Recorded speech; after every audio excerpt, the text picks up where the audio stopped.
So I am so honored tonight to introduce two incredible speakers that I have been speaking to almost daily, if not daily recently, since the announcement of the female athlete lawsuit against the NCAA. Bill Bock is a sports attorney. He was the general counsel for USADA, the U.S. Anti-Doping Agency, for many years. He was also the lead attorney in the Lance Armstrong investigation. He will share a lot more about his experience with us when he jumps on screen. Reka George is a Virginia Tech former swimmer and now working actually for the swim team at the school still. She's an Olympian and a former ACC champion. So I'd love for Bill and Reka to jump on and let's get started.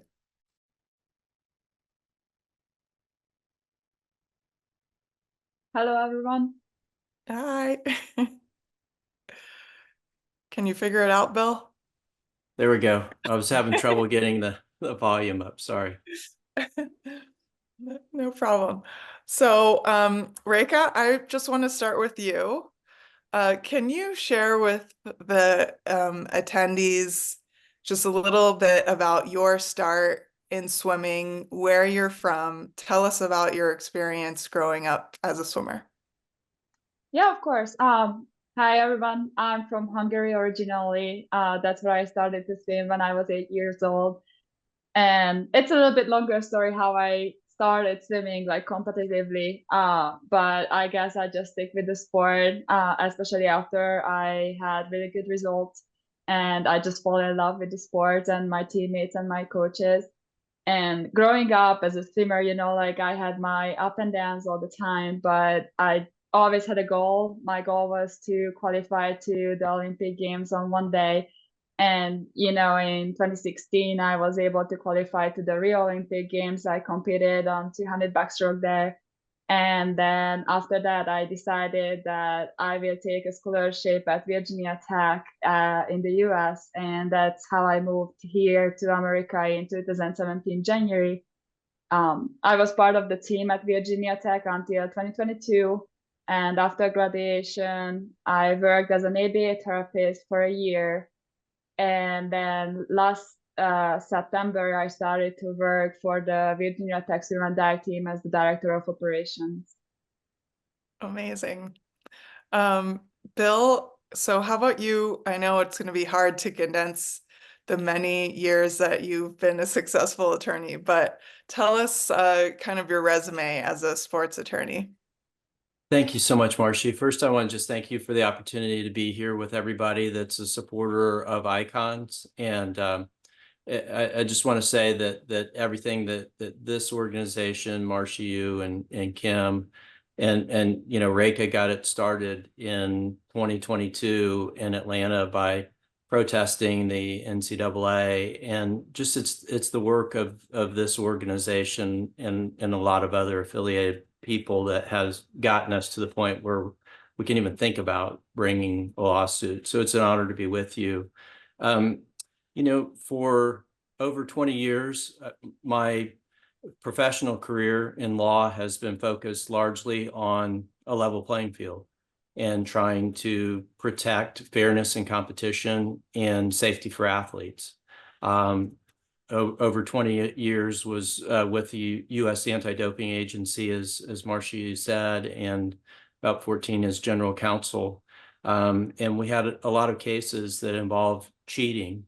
And so I got familiar with how that happens. And of course, testosterone is one of the agents of choice for use of performance enhancing drugs by cheating athletes. But of course, testosterone also creates enormous performance advantages for males who retain those advantages regardless of what they may attempt to do physically or through drugs. And they make and those advantages make it always unfair for a male to compete in the female category, and that's very evident. So I had other opportunities in addition to working for USADA to be in a sport integrity role for World Aquatics. It was then FINA. I was an arbitrator in their cases, their sport integrity cases. And I also served for 7.5 years on the NCAA Division I Committee on Infractions. So I got a little bit of an opportunity to see inside the NCAA, and probably should have done it earlier, but earlier this year I did resign from that position, really in protest over the fact that they've lost their way. The number one goal of a sport organization needs to be competitive fairness and the health and safety of athletes, and their policy related to males competing in the female category achieves neither of those objectives.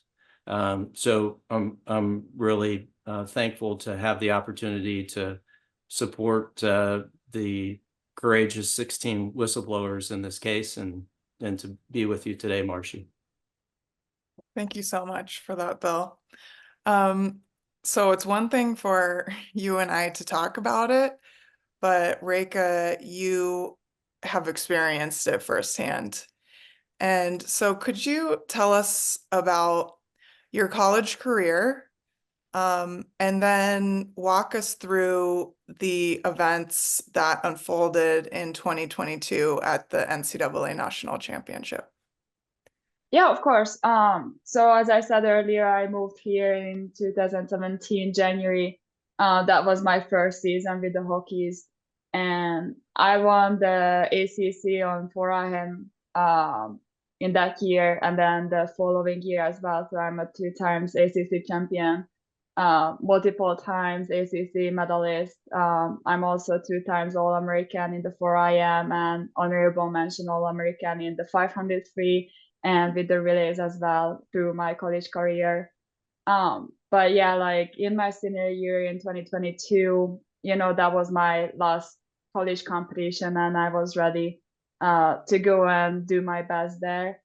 And even like going into the competition, I knew that Leah Thomas is gonna be one of the swimmers who is gonna be my rival, I guess. And knowing it as a fact, I didn't really know what it means exactly before we go to the championships. And like when we had the prelims and I saw him swimming in the 500 free and just winning by a lot in the last heat, I watched it from the pool deck, and right after his heat, they showed the scoreboard that who made it back to the A final, the top 8, and the B final, top 16. And my name was on the 17th place, which means that I was the first alternate swimmer who didn't make it back.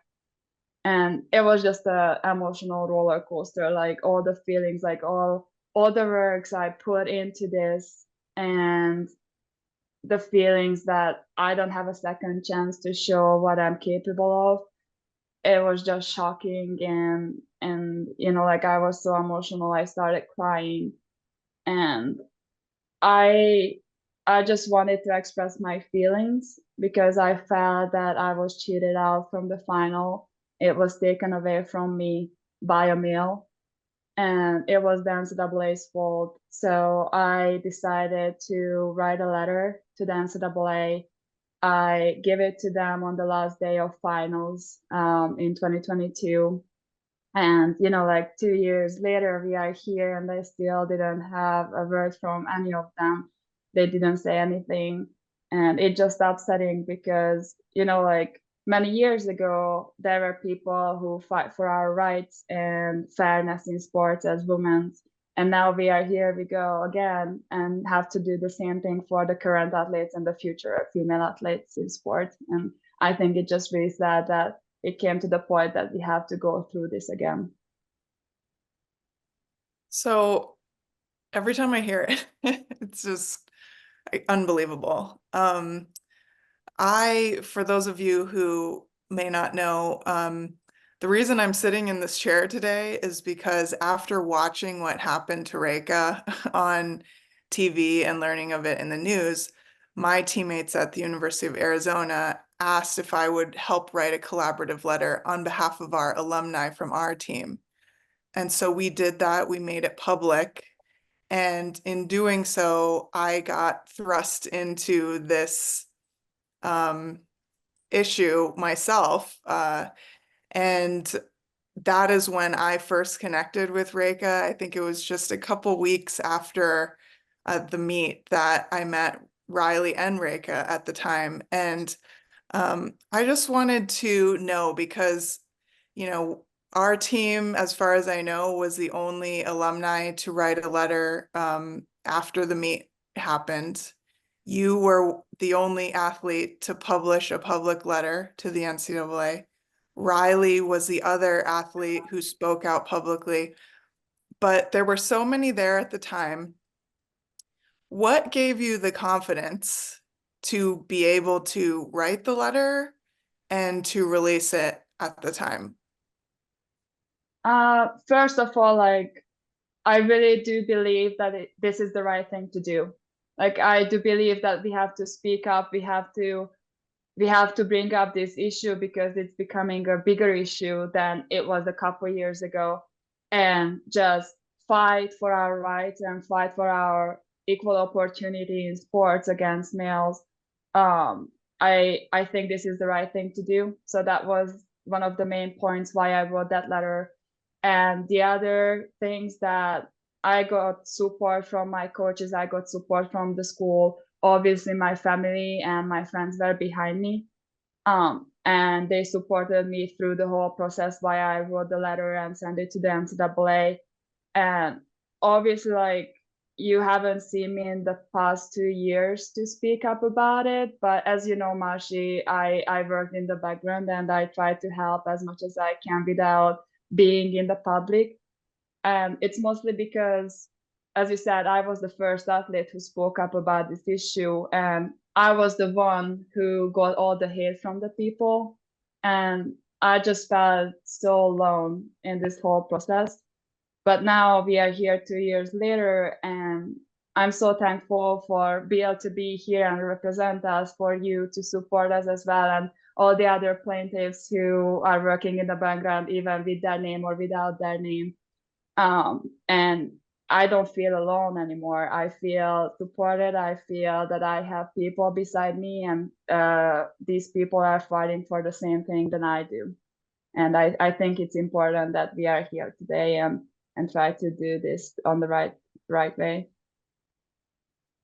Reka, for all of you who aren't aware, she absolutely has been a crucial person behind the scenes over the last couple of years. We've kept in close contact, and so she's been so helpful. But obviously, this is another huge step. And one of the common threads between all the plaintiffs who have added on, for the most part, is that support, the team support, coach support, family support, that, you know, nobody can do this alone, and to take such a bold step in filing a lawsuit against someone as Goliath as the NCAA, it takes a lot of guts.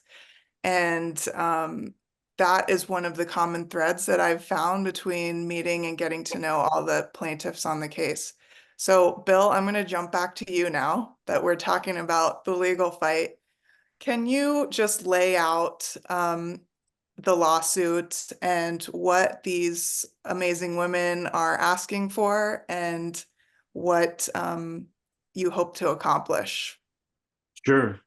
So first of all, the claims that are being made are Title IX violations, a statute that applies to entities that receive federal funds and requires them to treat women equally and provide them with equal opportunity.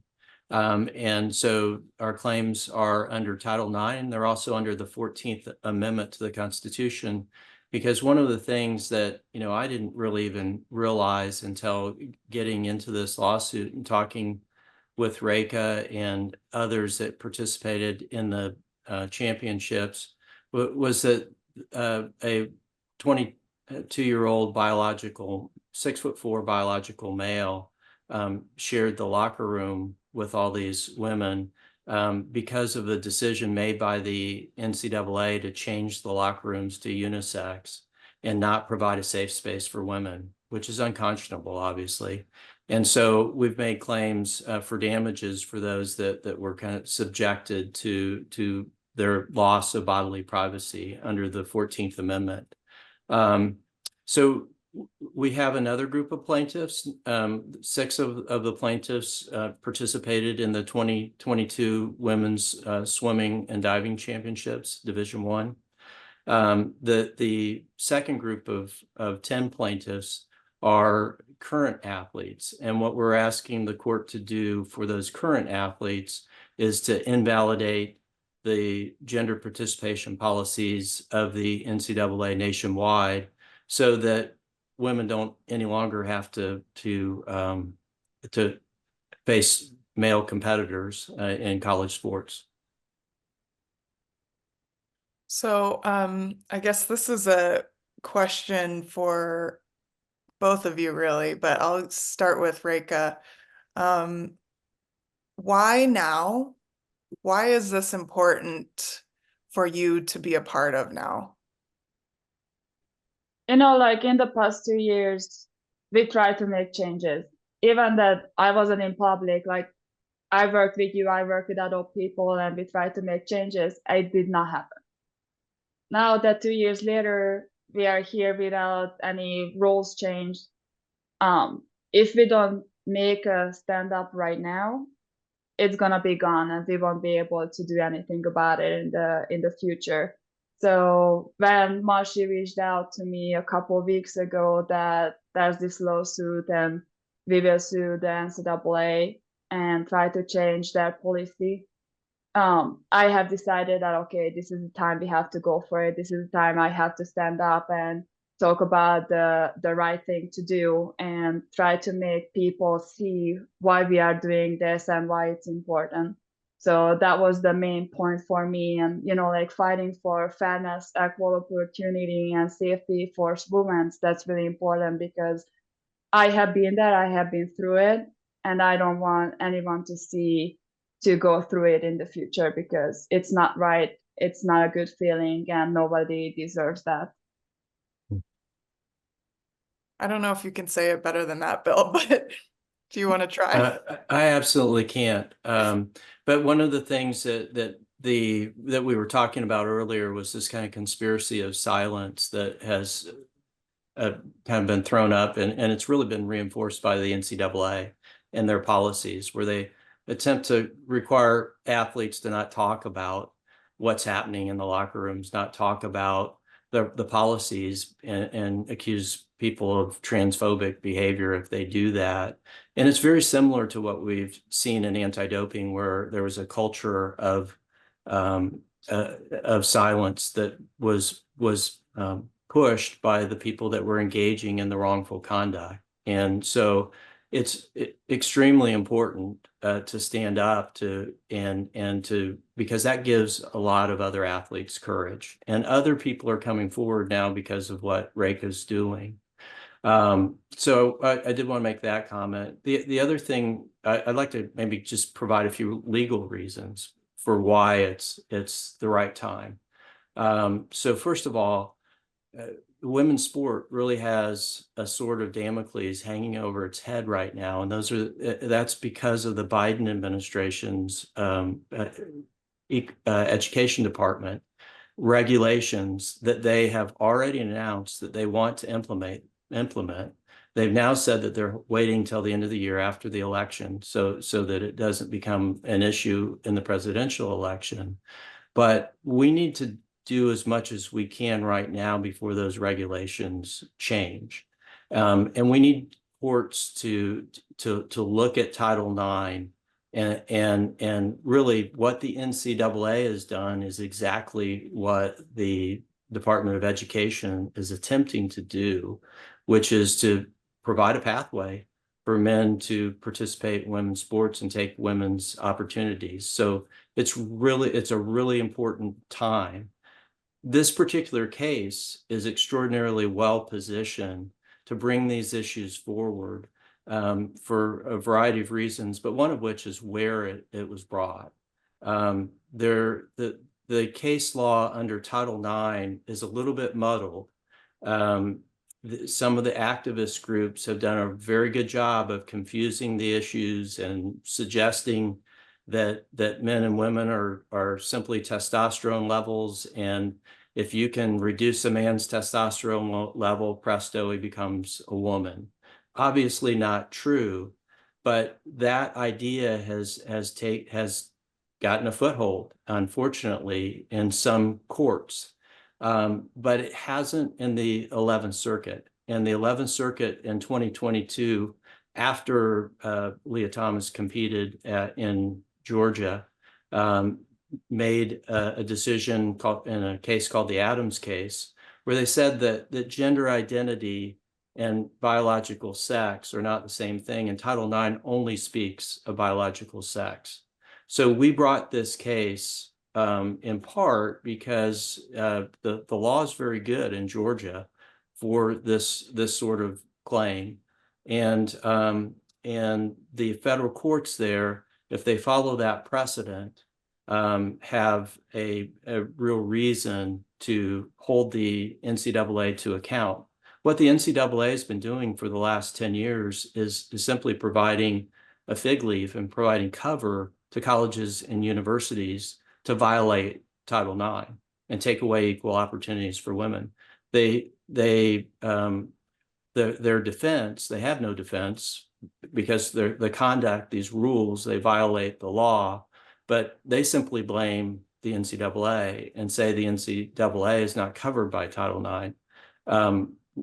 We also think that's untrue, but this case has the potential to really have an impact nationwide, and there's very good case law in the jurisdiction where we brought it, so that makes us very encouraged about what could happen in this case.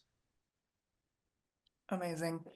Bill, you mentioned this conspiracy of silence. I know that a lot of people want to know, Reka, what has been the response? It's been a little over 2 weeks.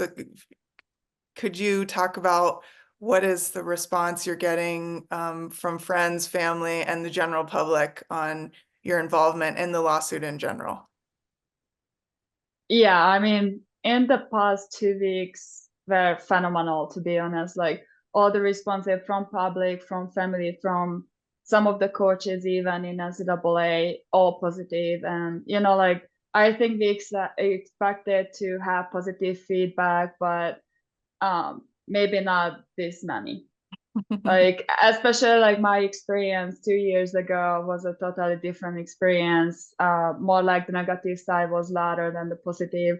And I think now it's totally the opposite. It's more positive people, very few negative people. So I can only say good things about it. And I'm really happy. Amazing. So, Bill, she talked about the difference between 2 years ago. Could you give some insight on how the landscape has changed over the last 2 years that makes the outcome promising for us? I think, do you mean in the way the public views this issue? Yes. Yeah, I think it's because of the work of icons. It's because what Reka started, that these issues are so much more in the forefront of the public mind, and people are really starting to understand the impact as we see case after case.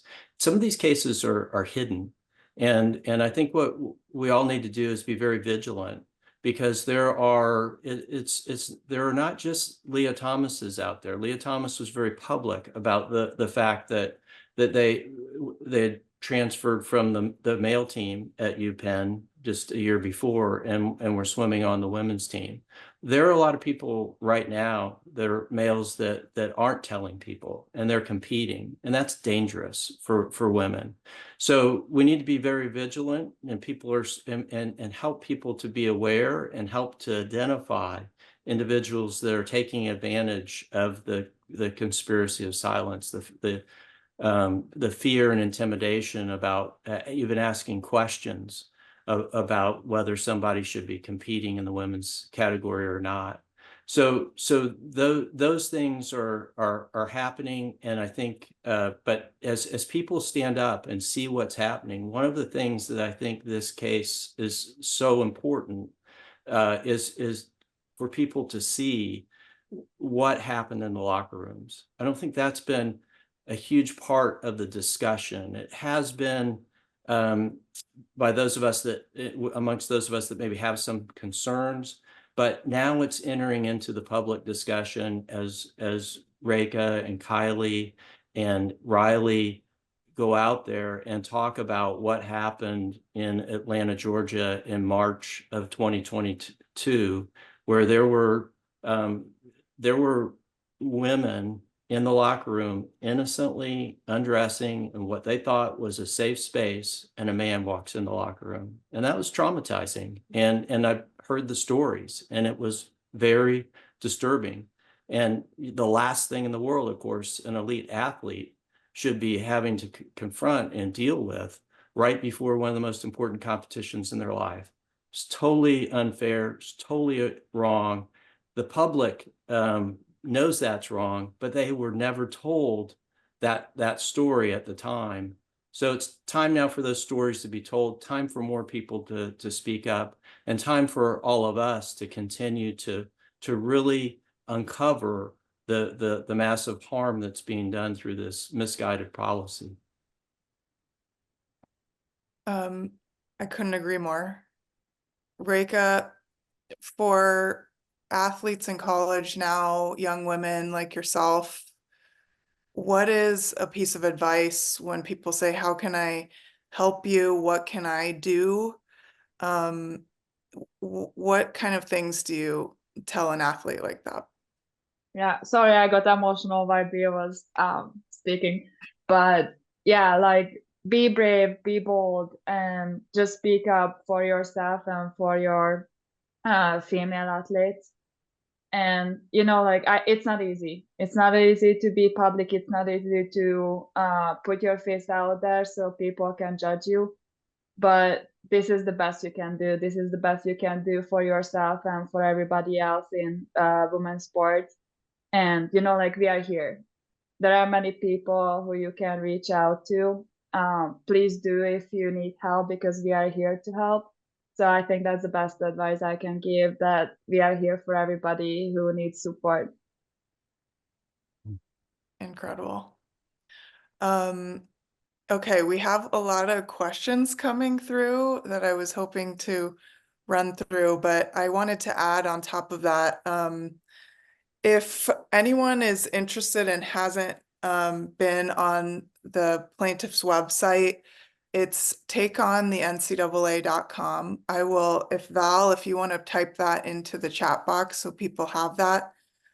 If you can imagine, Reka is one of 16 and now growing to a bigger number. One story of one athlete. I mean, just her story alone is so profound. It could alone overcome this whole injustice. But if you can imagine that many women and their own testimonies and stories and how this has impacted their lives, we hope to introduce every single one of them to you all. But you can start on this website, takeonthencaa.com. There are bios up there. We're going to be posting as opinion pieces as these women share their personal stories in print.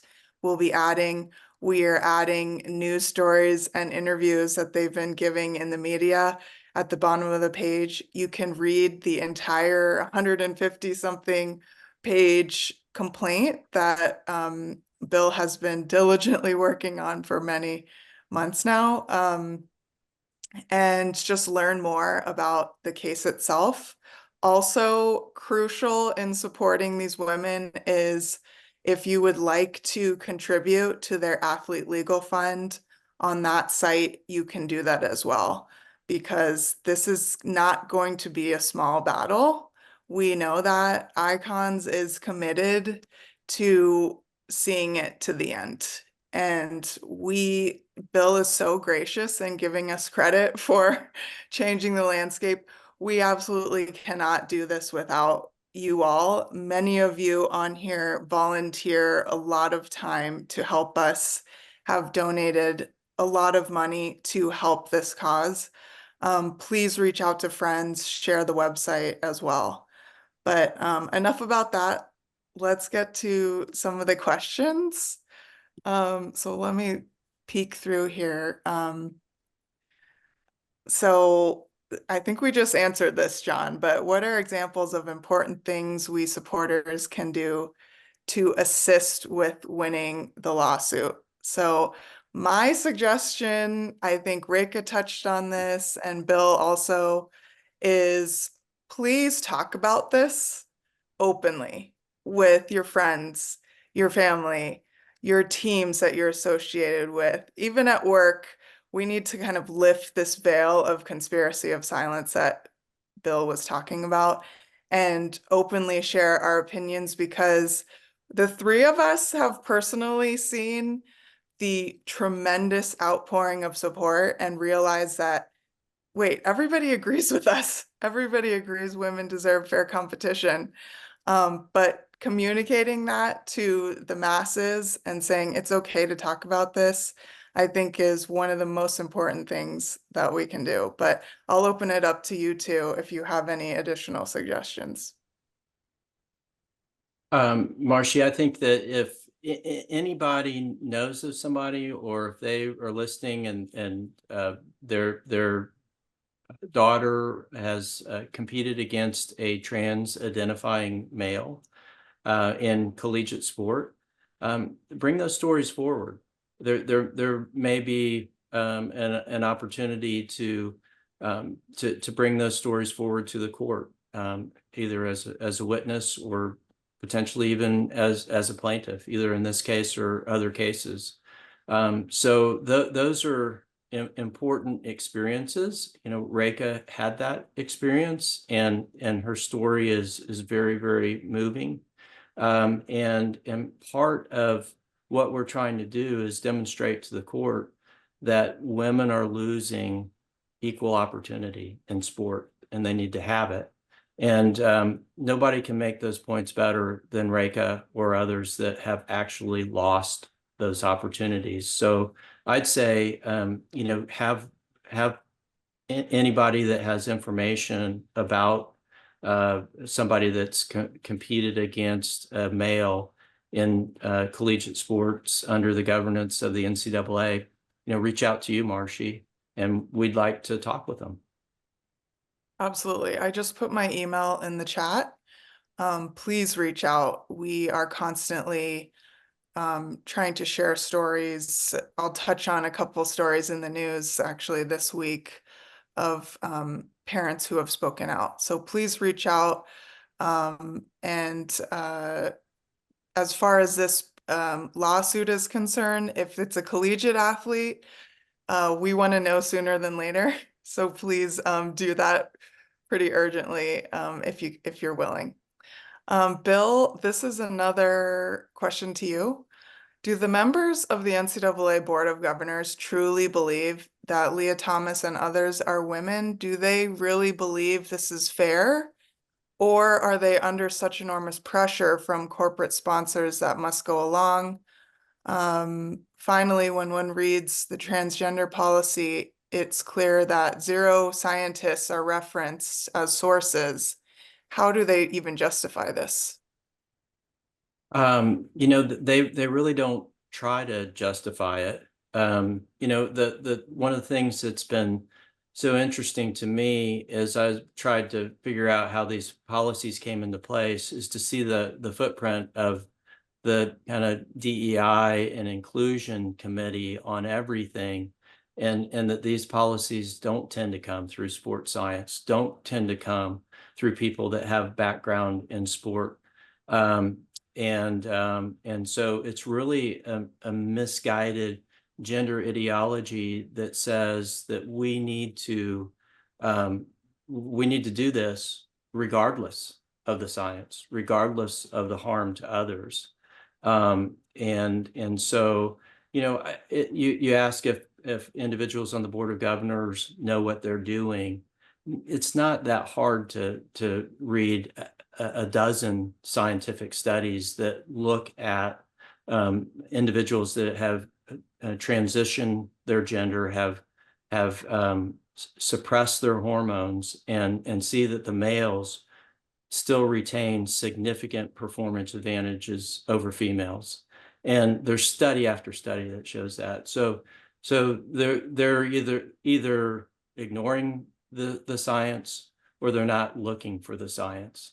That's the only explanation. And is this the first suit of its kind? If not, how have others fared? Yeah, in many respects, it's the first suit of its kind. This is the first suit where athletes have gone on the offensive and sued the NCAA. There have been a number of cases in which state statutes have been challenged by the ACLU and other groups, trying to argue that female or woman means somebody that identifies as a woman, not necessarily based on biology. And so we've seen a lot of those cases. There have been very few where the athletes have actually initiated the action. One of which was, of course, in Connecticut. And the young ladies up there in Connecticut won a huge victory just about 3 months ago in front of the Second Circuit, and had their case reinstated. And the court there made clear that there are viable claims for those women who had to compete against boys in high school sports in Connecticut, and those claims are now going to go to trial. So it's one of the first cases, and certainly it's the first case of its kind against the NCAA. Do you have any suggestions on how to fight this at the state level, particularly in California, where this is becoming rampant? This would be for high school sports. I think that all high school sports, any school that receives federal funding is covered by Title IX. The problem is, and I alluded to it earlier, is that Title IX the interpretation of it can vary depending upon what part of the country that you're in. And different circuits have a different view of that aspect of federal law. And that question of how to interpret Title IX and whether Title IX draws a dividing line between males and females based on biology, which is what we're saying in this lawsuit, hasn't reached the U.S. Supreme Court. So there's going to need to be continued legal activity until the court sees that this is an issue that's arising around the country, and ultimately addresses it and decides it once and for all, or Congress makes a change as well. So, there are two principal ways to address this issue. One's through the courts, and the other is through getting individuals into elected office, whether that be on local school boards, any positions that may influence who's on the high school athletic associations, or trying to influence the Department of Education through the whichever administration's in office, and through Congress. These are legal questions. They're either going to be decided by the legislators, or they're going to be decided in the courts. That's a good segue to this next question. Is Congress involved with voting on Title IX changes, or can the president do it without any other objections? Well, I mean, if you believe in a system where the laws are written by the legislators, and you have to follow the laws that the legislators write, then it should not be that the president can reinterpret the law, or that an agency or department of government can reinterpret what has been passed. Now, it's very, very clear if you look at the legislative history, if you look at kind of the couple of years after Title IX, that there were agency regulations that were passed related to sport in Title IX, and Congress actually reviewed those. And so you can kind of look at that history and see that it clearly, Title IX was intended to provide opportunities for biological females to try to equalize those opportunities in comparison to males. There's been an effort over a very diligent, well-financed effort over the last 15 years to completely change that history and reinterpret it, and use court cases that are just not decided under Title IX to try to justify massive changes to the interpretation of the law. So, that's kind of the fight that we're in. And unfortunately, the NCAA has chosen to be on the side of massive reinterpretation of the law, and adopting the idea that women are defined just simply based on their testosterone level. Reka, this question is for you. Did you know in advance who you were competing against? And if so, was there talk or a way for athletes to band together in a protest and not swim? A lot of people, we get this comment about, why don't the athletes step aside? Can you talk to us about the environment? How much information were you given prior? Was there discussions of this? Walk us through that. Yeah, I mean, your rivals. Obviously, you most likely, when you are going to the championships, you know that who you are gonna swim against. But this was just a unique situation because it never happened before, and obviously it was in the news that Thomas is gonna compete against us. So we knew it until a certain degree, but nobody talked about it. Our coaches didn't really share information. I don't think so. They knew many informations how it's going to happen when we go into the championships. So it was just like an uncertainty that we didn't really know what to expect. We didn't know how it's going to look like. We didn't even know that we will have to change in the same locker room with Thomas until we got to the competition. Like the day before the championship started, that's when our coaches came up to us, to my team, and told that, look, Thomas is going to be in the same locker that you. There's no other options. You will have to share the locker room with him. So yes, I knew that he's going to be there, or who else is going to compete against me. But the other hand, I didn't know how it's going to look like. So because of that, I didn't know the details. The athletes didn't talk about it. We didn't know what to do. And most of us was told that we have to be silent. We couldn't talk about it. Sorry, Bill. No, I want you to keep going, please. Yeah, so we didn't talk about it because we were told not to. So it would have been really hard to get a group together and not to step up to the blocks and compete.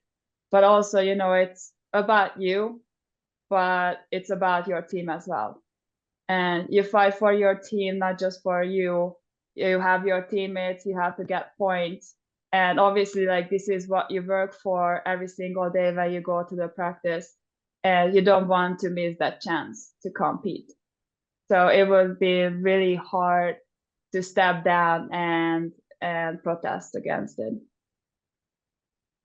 That's extremely well said, and I apologize for interrupting. What I wanted to emphasize what Reka said, because it's so important to understand that athletes are vulnerable in that situation.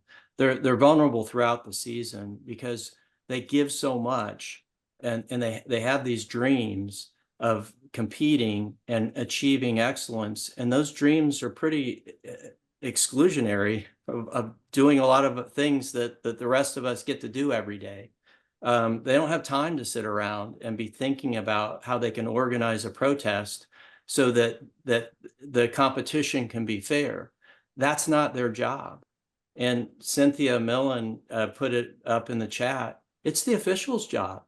And they fell down on the job. They didn't protect these young ladies. The NCAA did not protect these young ladies. It's shameful, but it's the responsibility of sport administrators to protect, because athletes are vulnerable. And it's the same way in doping. You can't just expect other people, athletes, to bring these things forward. You have to have a concern about the athletes that goes far beyond what the NCAA is demonstrating on this issue. Somebody else put up in the chat that, you know, Charlie Baker was asked what sort of research, what sort of studies have been done to show the impact on young women of competing against males. And the testimony of the Congress was none. The NCAA has done nothing. They've completely failed in their responsibilities to athletes. So I just kind of wanted to emphasize how important what Reka said is, in understanding that context, that the NCAA is taking advantage of the vulnerability of athletes. They knew there wasn't going to be a protest from the athletes at the 2022 national championships.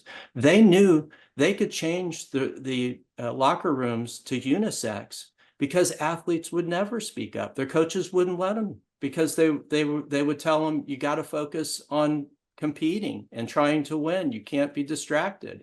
An athlete can never be in a position to protect themselves. So responsible individuals that are involved in sport need to take on that role, and which is why I'd say, you know, the NCAA has abdicated its first responsibility as a sport governing body. And if they aren't willing to assume that responsibility, Congress shouldn't allow them to continue to be a governing body in collegiate sport. But that's a wonderful point, Bill. And also, I'm not sure if you mentioned this, but if Reka had sat out, she wouldn't be on this call right now.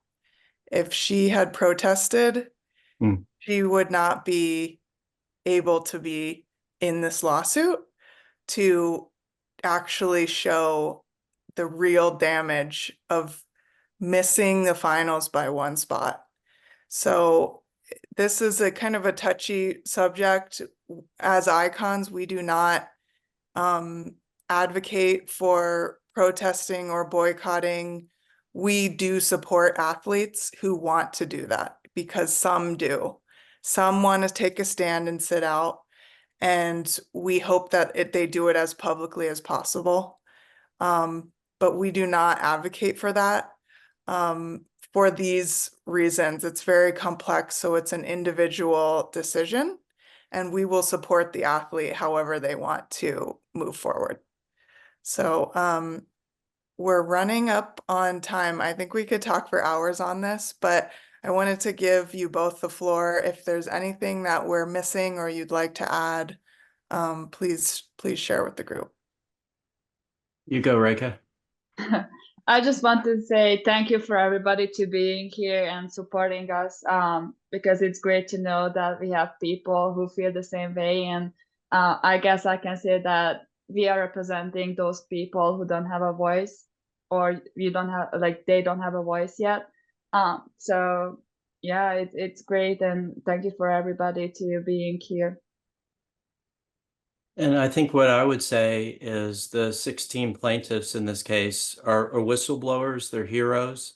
And, you know, let's treat them like that right at the beginning of the case and all through. And really, win or lose, whether we win the case or not, these young ladies are standing up for, you know, truth, for scientific truth, they're standing up for other women in their sports. And so I'm just really proud of Reka, really proud of you, Reka. She's very humble. She didn't mention she's an Olympian, I don't think. Maybe that came out, but she is. And then so, you know, send her emails and text messages And the rest of the plaintiffs too, these young ladies really do need to be encouraged, because it's not all going to be easy. And some of them are going to be on campuses, a lot of them. We've heard the stories, you know, some of the, you know, Reka's on a college campus while she's getting support from a lot of people. It's not 100%, I'm sure. And there are a lot of other plaintiffs that could just use everybody's support. So, you know, just really lift these young ladies up and support them. I couldn't agree more. Well, thank you both so much for being here. We hope to get to know both of you better and hear updates throughout the case, absolutely. And we'll keep everybody posted as best we can. But the best landing page to do that, to keep up to date and share with friends, is takeonthencaa.com. So thank you both so much. Thank you. Thanks, Marcy.